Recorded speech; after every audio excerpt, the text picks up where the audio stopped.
원인서면이 173화 시작하겠습니다. 지금 격주했죠. 아직 일주일가 지나지 않긴 했습니다만 개인적으로 이제 집안에 상도 있었고 그래서 감기도 또 걸리고 여러모로 피곤한 한 주였습니다. 오늘 새벽에 축구 있죠? 축구 봐야 되기 때문에 미리 좀 해봅니다. 주말에 하려다가 동고가 먼저다. 동고 이런 표현 들어보셨는지 모르겠는데 뭐 한자로 보면 쉽죠. 함께 고통을 나눈 개념, 우리가 동고동락이라는 표현을 쓰잖아요. 동고, 이게 원래 쇼펜하우어의 그 의지와 표상으로서의 세계, 이게 이제 초판본 이미지인데 거기에서 나오는 개념이에요. 제가 뭐 독일어는 잘 몰라서 Mitleid라고 발음되는 쇼펜하우어의 개념이 이제 연민, 뭐 동정, 측은, 뭐 동양적으로는 이제 측은지심이겠죠. 논어에 그런 개념을 이제 이 책에서 이 사람이 이야기를 했습니다. 쇼펜하우어를 왜 뚱딴지같이 얘기를 하느냐? 우리가 동고동락에서 동고가 먼저다라는 얘기를 꼭 드리고 싶어서 그래요. 이 형님 사주도 뒤에서 풀어보도록 하겠습니다. 제가 아주 상세는 안 풀 거예요. 제가 이번 사주 풀어놓은 게 있어서 그 링크를 남겨드리고 이제 구조에 대해서 한번 살펴보도록 할게요. 동양 철학, 특히 이제 우리가 공부하고 있는 명리학과 가장 맥이 닿는 철학을 전개한 분, 이렇게 쇼펜하우어를 바라보면 되겠습니다. 당대 이제 이성 중심의 세계관, 철학관하는 게 이상하네. 예. 그래서 이제 벗어난 분이죠, 이 양반은. 이성이 중요한 게 아니야, 임마. 이성 별거 아니야. 너희들이 모르는 세계가 있어. 그런 세계를 우리는 몰라. 우리는 그 힘을 모른다고 이해할 수 없어. 그걸 이 사람은 이제 의지라는 개념으로 썼죠. 철학이 어렵고 철학책이 잘 안 읽히는 이유는 우리가 일반적으로 알고 있는 상식선의 개념을 벗어난 방식으로 이 사람들이 쓰고 있는 거죠. 그걸 이제 용어의 뜻을 알았어. 그래서 뭐 용어, 그 단어 하나하나를 보면 이해는 하겠는데, 그걸 또 문장으로 구성했을 때 이게 도대체 무슨 내용으로 쓰는 거야, 이제.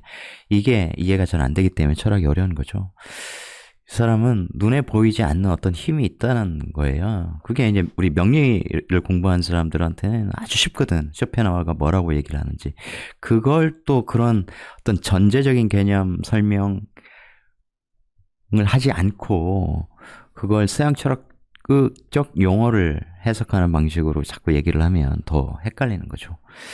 그러니까 아주 쉽게 이야기하면 의지로서의 세계와 표상으로서의 세계가 나누어지는데, 의지라고 하는 것, 이 개념, 우리가 흔히 쓰는 will이라고 하는 그 의지, 나는 뭐 어떤 그 사람 의지가 굉장히 강한 사람이야, 이런 의미의 의지가 아니에요.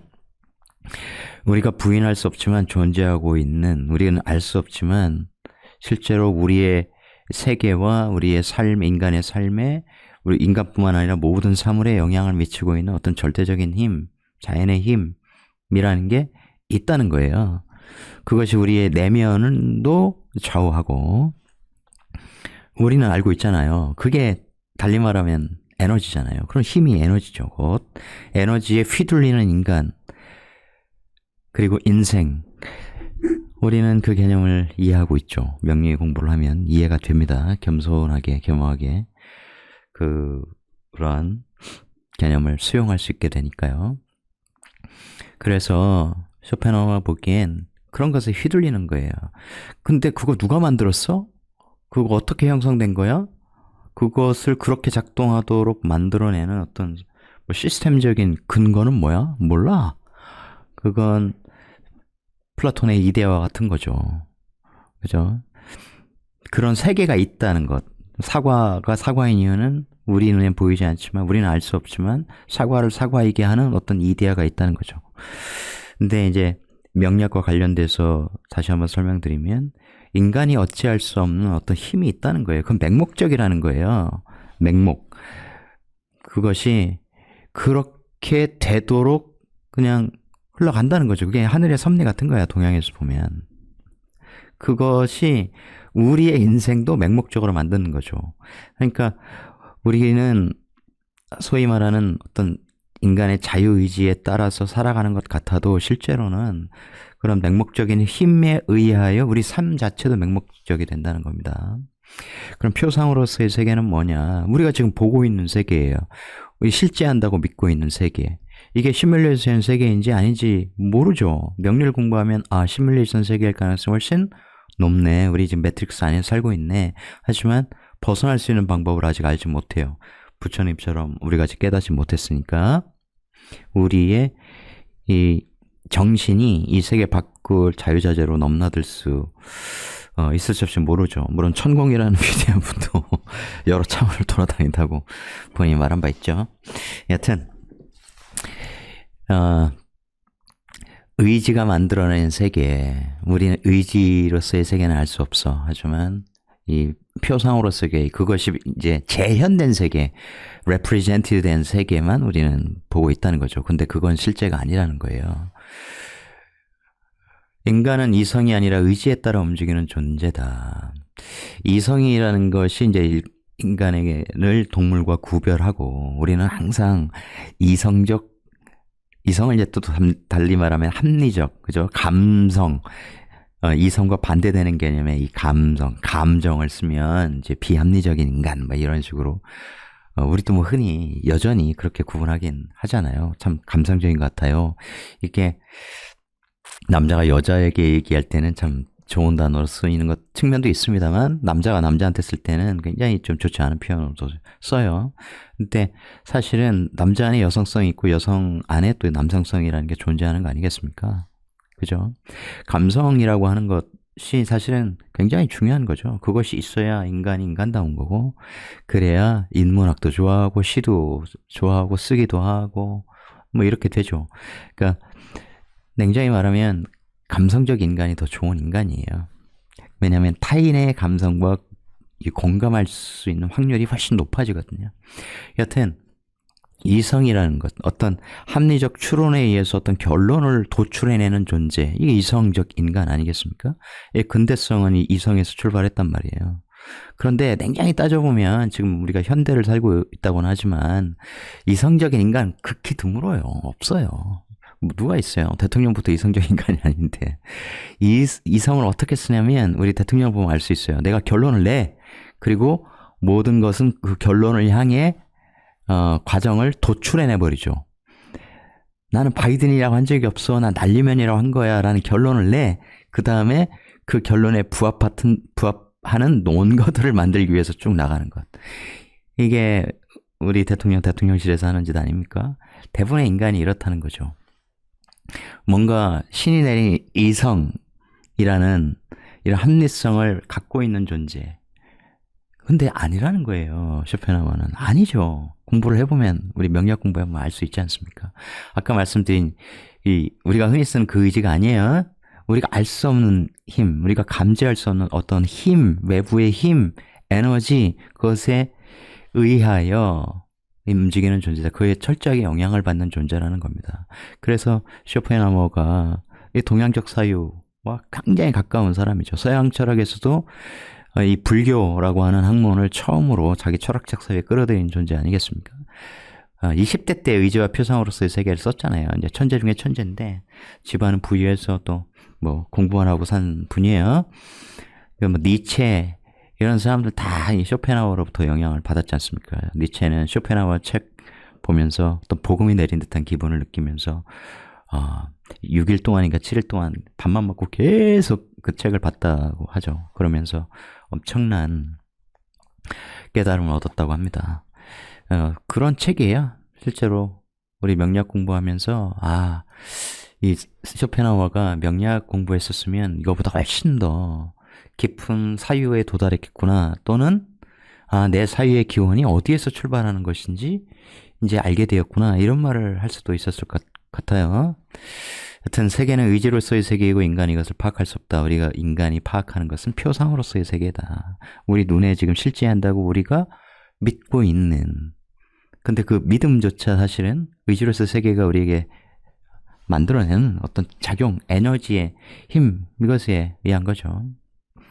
뭐 책에 어려운 얘기도 굉장히 많은데 여기에서 우리가 이렇게 우리 삶 안으로 끌어들일 이야기는 많진 않아요. 왜냐면 명리학 공부하면 필요한 것만 딱딱 보이거든. 그냥 쇼펜하우어 얘기입니다. 계속해서 삶의 맹목성을 인정하고, 왜냐하면 의지가 인간으로 하여금 맹목적인 삶을 살게 만들거든요. 그것을 인정해야 되는 거예요. 근데 나뿐만이 아니라는 거예요. 누구나 그렇다는 거예요. 그죠? 이걸 불교적으로 보고 동양적으로 확대하고 그러면 이제 업의 존재, 카르마라는 것의 실체성을 우리가 인정할 수밖에 없거든요. 사실 깊게 공부하면 그렇게 돼요. 이 집안에 내려오는 어떤 업 같은 거 이런 게 느껴지거든. 저 느낍니다. 업이 있는 집안이기 때문에 느껴요. 그런데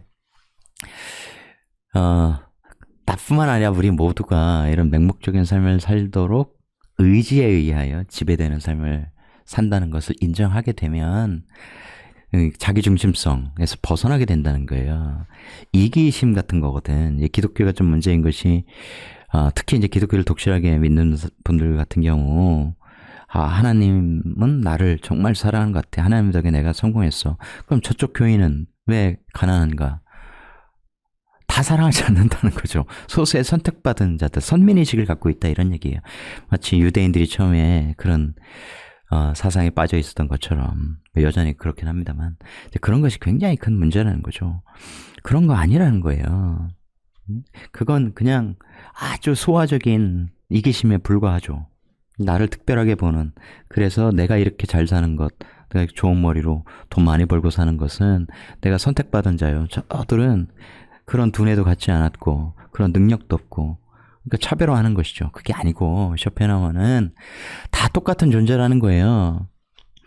그러니까 저 뭐 기독교 잘 모릅니다만 기본적인 역사 이 정도 외에는 몰라요. 관심이 없거든. 니체가 말하는 노예 도덕에 가장 부합하는 종교가 그런 거잖아요. 그죠?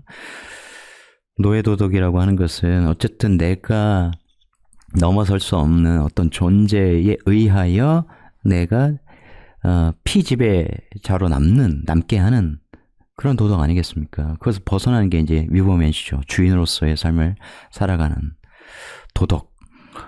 그런데 뭐 내 이웃을 네 몸과 같이 사랑하라 뭐 이런 표현들이 있잖아요. 그거 냉정히 따지면 쇼펜하우어의 이런 구절하고 딱 연결해서 봐야 돼요. 그걸 기독교적 해석보다 이 해석이 훨씬 나을 텐데 똑같다는 거예요. 신의 섭리 안에서는 나와 너가 똑같다는 거야. 얼굴이 이렇게, 몸이 이렇게, 이 정신 세계가 이렇게 그걸 받아 살 뿐이지 왜 피를 서로 주고 받아도 똑같다는 거예요. 우리가 개와 개를 볼 때 일단 똑같다고 보는 거죠. 그죠? 거기서 어떤 인과 연을 맺으면서 그 고유성, 그 개체의 고유성 같은 것이 나오는 건데, 개를 굳이 비유하는, 어릴 때 우리가 A라는 개와 B라는 개를 서로 다르게 입양해서 키웠어. 그러면 전혀 또 다른 인연들이 맺어질 거 아니겠습니까? 그죠? 그러니까 뭐 부처님도 얘기했고 노장도 얘기했고 너와 내가 다르지 않다는 거예요. 전체로 보면 똑같다는 거죠. 뭐 우파니샤드에 나왔던 거죠. 범아이려 아니겠습니까? 그거라는 거예요.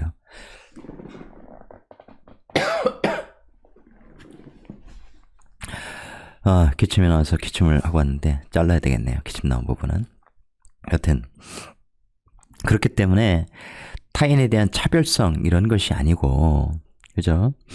타인의 고통 무시하고 뭐 신자유주의 이후에 얼마나 막 그렇습니까? 우리가 지금 그 시대로 회귀하고 있는데 타인의 고통을 내 고통처럼 느끼는 것, 이건 이성의 작용이라기보다는 그야말로 감성의 작용이라는 거잖아요. 인간의 삶 자체가 그런 충동적 에너지에 의하여 맹목적으로 규정된 것이라는 걸 알면 너와 내가 다르지 않구나. 우리는 같은 존재성을 띠고 이 세상을 살아가고 있구나. 내가 특별히 잘난 것도 없고 네가 특별히 못난 것도 없고 그 반대도 마찬가지고 내가 세상의 중심이 아니고 너 역시 그렇지 않고 너의 고통을 나의 것으로 이렇게 공감할 수 있는 것, 그게 동거라는 거예요. 비용의 무산을 같이 써주는 거죠. 시행보 선생님의 말씀대로. 그러면서 내 한쪽 어깨는 졌더라도 상대편에게 더 우산을 가까이 대 상대는 안 졌게 하는 것, 이런 것이 정말 이타적인 인간의 마음이죠. 그건 이제 상대에 대한 내 마음을 더 이렇게 전하는 행위잖아요.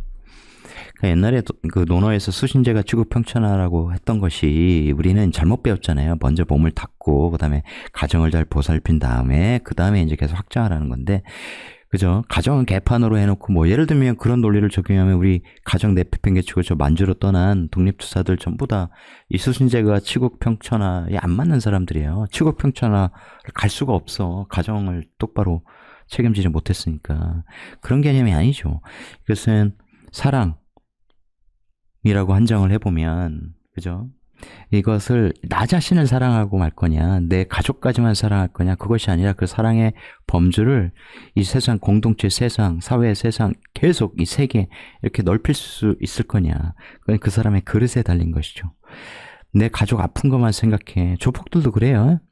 그런데 내 이웃, 넘어가서 내가 살고 있는 동시대의 이 나라의 국민들, 그렇게 할 때 이제 한 나라의 지도자가 되고 이러는 거 아니겠습니까? 그걸 넘어서서 이제 인류에 이렇게 가는 분들은 이제 그야말로 탁월한 종교인들 같은 사람들, 그런 분들이죠. 그렇게 이 내가 고통을 느낄 수 있는, 그 공감할 수 있는 영역을 계속 확대할 수 있느냐가 그 사람의 그릇을 결정해요. 가족 소중한 건 뭐 당연한 건데, 내 자식, 내 가족, 내 자식만 연연해서 살아가는 사람들을 이렇게 막 모임일 때 그런 얘기 들으면 굉장히 답답해집니다. 왜냐하면 폭이 좁으니까.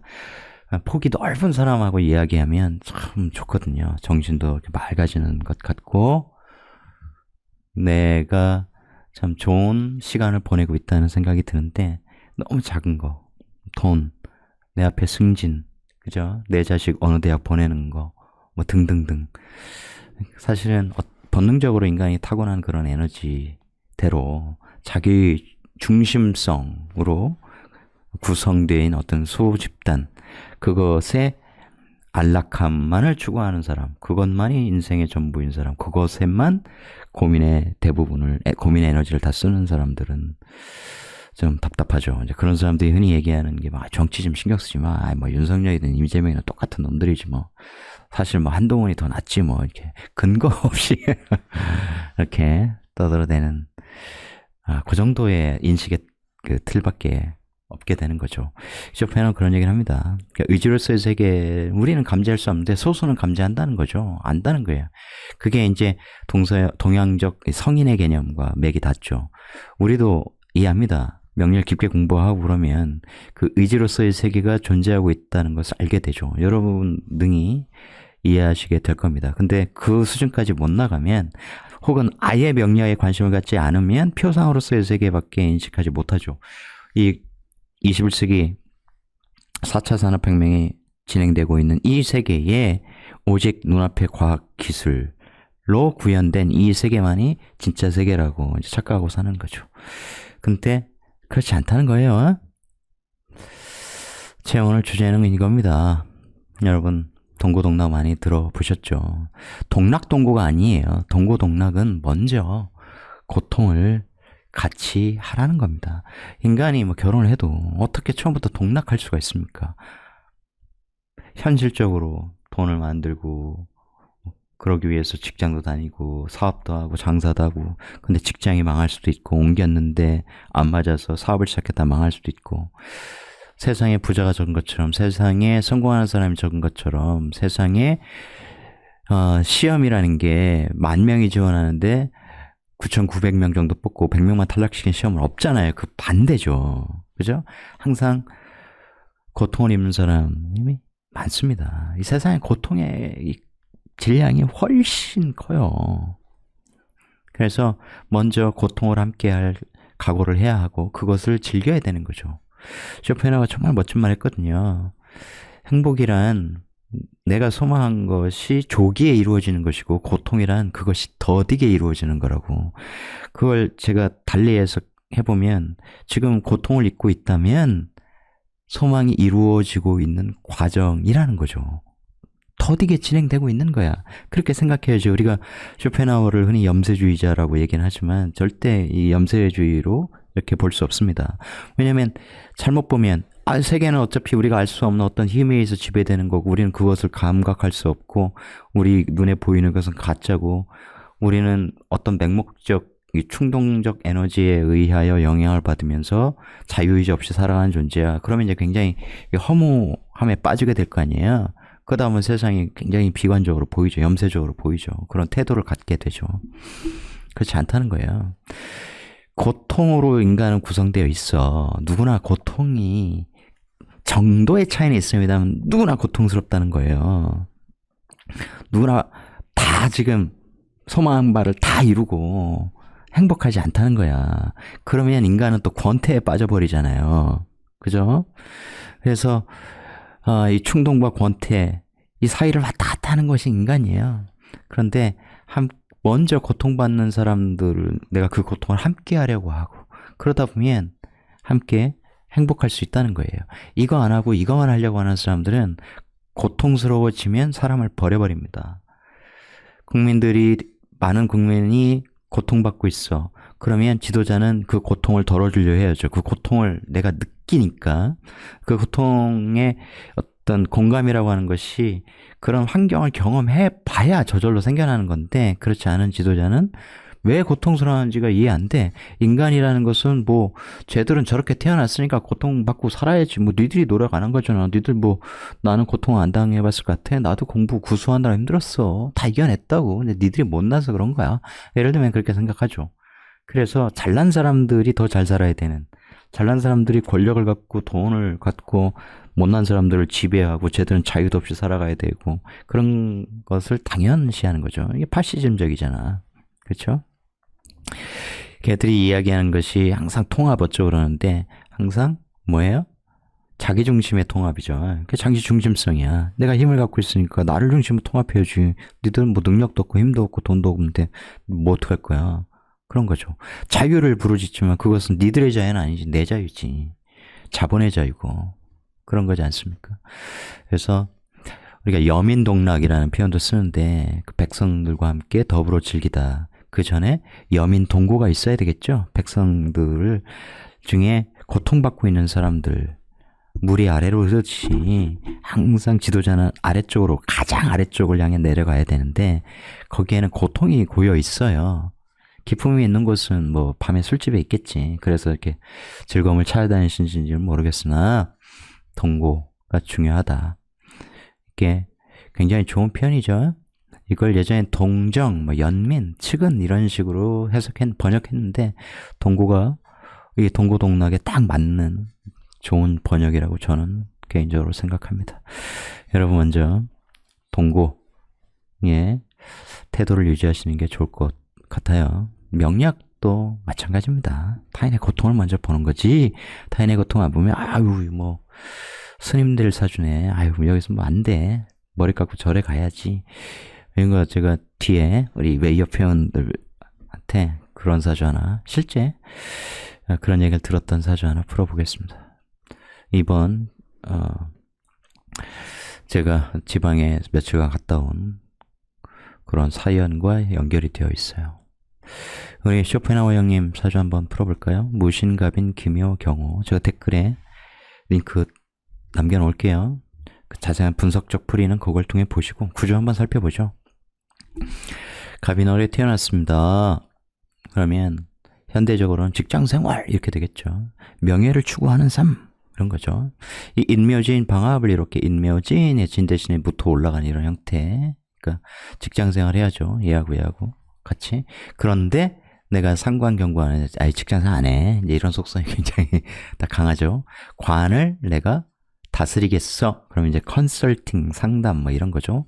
내 편인적 지식을 가지고 이 관과 연결이 돼 있는 그 인호술 이렇게 되면 이제 관의 사랑을 받는 이런 것도 되고 내가 관에서 인증병화가 있는데 그걸 이제 인호술 업그레이드한 인성구 글자니까 업그레이드 된 나의 편인적 깨달음을 통하여 내가 말하고 글 쓰고 강의하고 이러면서 세상에 이 관, 원칙, 질서, 법, 규범 도그마 이런 것들을 다 깨부수겠어. 이제 이런 거하고 같죠. 이렇게 관살이 강력하면 사람이 어떻게 된다? 굉장히 예민해져요. 왜냐면 나를 극한 에너지가 많기 때문에 긴장성이 높아지는 거죠. 그게 이제 평범하게는 관리가 철저하고 자기 통제력이 높고 이렇게 되는 거죠. 이게 우리가 예전에 뭐 신독 이런 표현을 썼는데 혼자 있어서도 자기 자신을 굉장히 삼가는 이제 그런 것에 굉장히 능하죠. 예, 관살이 강한 제 경우도 그러니까 술 먹고 혀 꼬부라지는 것을 굉장히 싫어하거든요, 사람들. 그래서 혀 꼬부라지면 이제 그만하고 일어나든가 나와 세수하고 오든가 이게 혀 꼬부라진 상태에서 횡설수설 하면 다른 사람들한테 피해도 주면서 다음날 본인은 후회하죠. 뭔 얘기 했는지 기억도 못하니까. 그래서 그걸 내버려 두면 안 돼요. 그래서 그 즉시. 그래서 그러면 두세 번 딱 경고하면 세 번부터 너하고 술 안 마셔 이러면 이제 고칩니다. 고쳐줘야 돼요. 술 먹고 해롱해롱 되는 사람들을 워낙 많이 봐서 저는 그 용납이 안 되거든요. 그런 측면에서는 주량을 정하지 않았지만 아무리 마셔도 취하지 않았다. 공자를 배울 필요가 있어요. 정말로.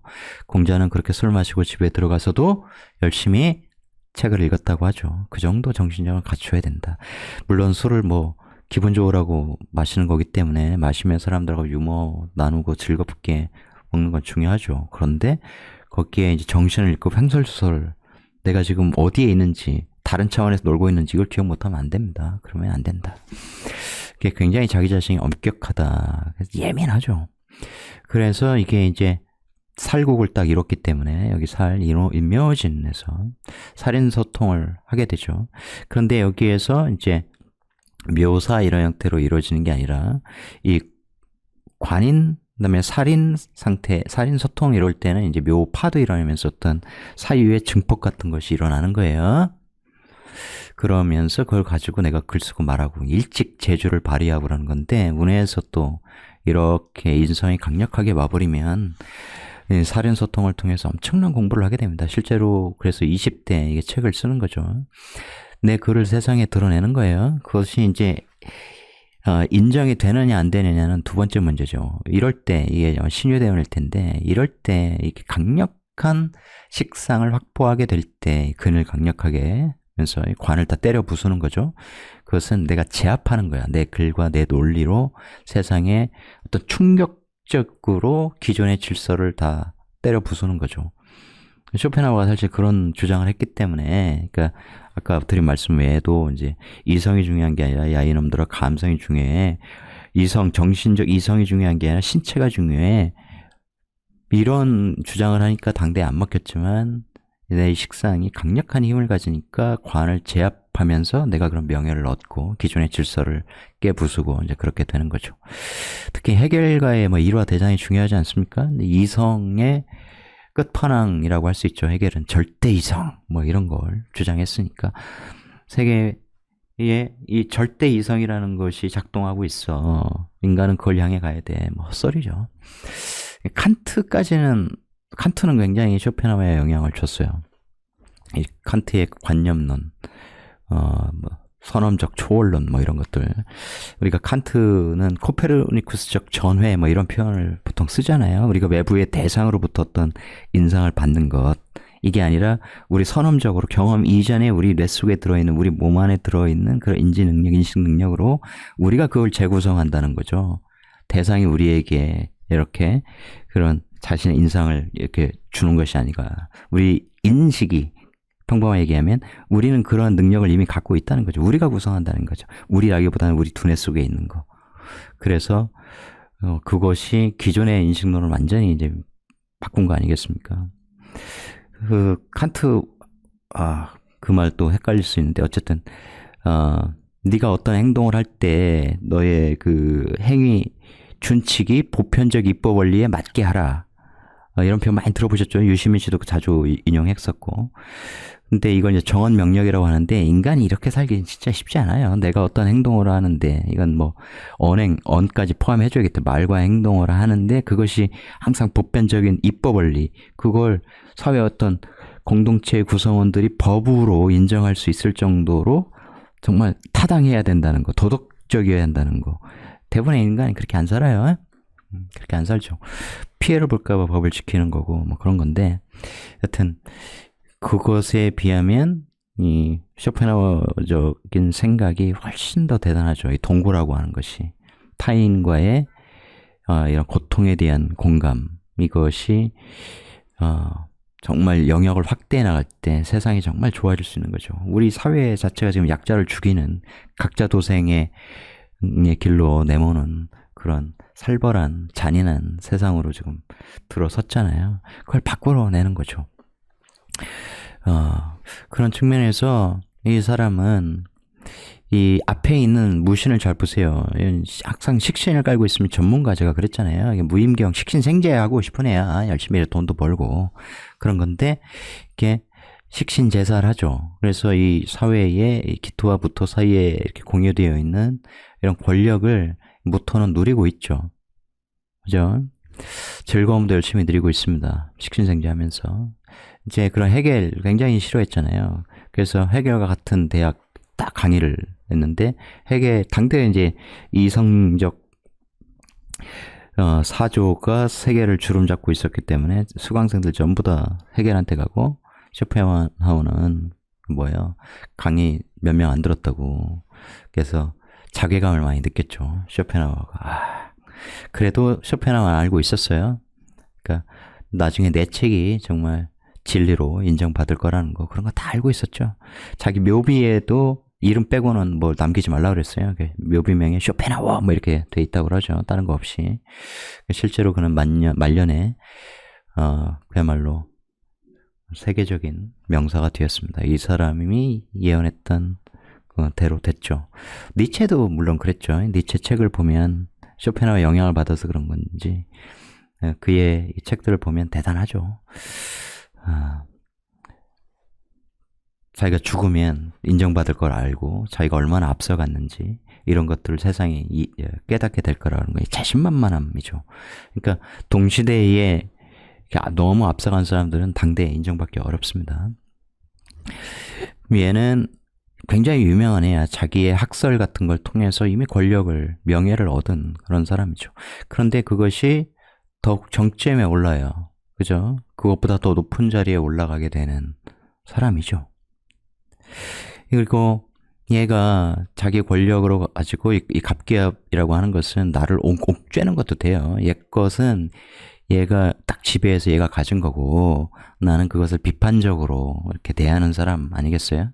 그런데 그 사회적 어떤 룰, 질서, 원칙, 이런 철학적 사조 뭐 이런 것도 되죠. 그런 것들이 나를 굉장히 이게 얽어매는 그러한 형태잖아요. 편관을 갈고 있으니까. 그죠? 그러면서 내가 보기엔 얘는 상관적이야. 얘는 식신을 쓰고 있지만 이 상관적인 태도, 이런 것이 그야말로 나의 관을 상관경관하는, 상관대사라는 거죠. 이런 것들을 난 못 견디겠어. 내 학설, 내 공부를 통해서 그런 걸 견제하겠어. 이런 에너지도 일찍 작동하죠. 일찍 작동합니다. 그러면서 이런 이 자격을 가진 상관이 얼마나 대단하겠습니까? 그죠? 강력하게. 이걸 통해서, 이런 걸 근거를 통해서 이걸 비판적으로 수용하면서 자기 것을 만들어내고, 그러면서 임묘진 방 앞에서 올라선 이것을 나중에 제 앞에서 자기가 갖는 형태가 됩니다. 이 사람에게는 이것이, 표상으로서의 세계라면 이것이 이제 의지로서의 세계가 되겠죠. 그런 것에 대한 깊숙한 사유를 통해서 세상에 어떤 경종을 울렸던 평범한 사람들의 고착된 정관적 질서를 부셨던 그런 사람이죠. 대단한 사람입니다. 이런 편인이 이렇게 신중임수 이렇게 제극인 되면 이제 그것을 이렇게 자기만의 철학으로 쓰지 않고, 그죠? 계속 정밀화하죠. 이 제극인이라고 하는 것은 뭔가 성견지명, 이런 통찰력 이런 것도 되고, 판단력, 분석 능력 이런 것들이 대단한 거 아니겠습니까? 그렇게 정교한 사유를 이렇게 해서 정리할 수 있는 것이죠. 그러니까 철학자들 보면 왜 그런 철학을 했을까, 이런 것들을 곰곰이 들여다보면서 이해할 수 있게 돼요.